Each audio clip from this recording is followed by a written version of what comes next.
To show off my marksmanship, I raised the rifle. All the soldiers looked on curiously. Then I pulled the trigger. The bullet missed the target. At this sight, the soldiers burst into loud laughter. I asked for another try, but the captain refused me and even ordered me to leave. Yet I insisted on going to the front line. The captain had to assign me to the logistics department to clean the trenches. The next day during patrol, we spotted German soldiers laying mines. Everyone panicked at once, preparing to report to the superior. But I crawled into the grass, planning to take down some enemies myself. I took out my compass to calculate the position, then raised my rifle, aimed at a German soldier with a gunshot. The soldier fell to the ground on the spot. Then I shot again and detonated the mines. Just like that, single-handedly, I eliminated an entire German squad. The captain happened to witness this scene, but instead of commending me, I was punished for acting without authorization and had my rifle confiscated.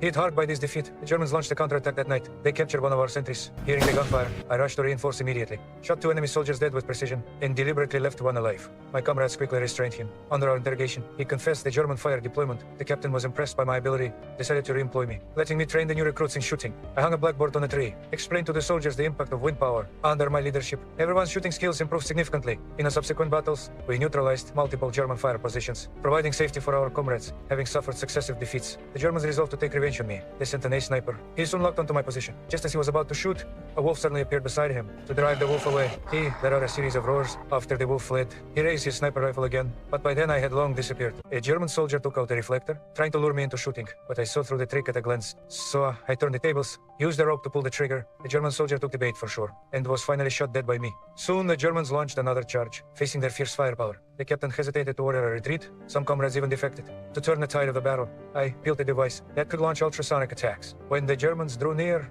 I immediately turned on the siren. The ear-piercing sound waves quickly disabled them. Taking the chance, our side launched a counterattack, successfully breaking through the encirclement.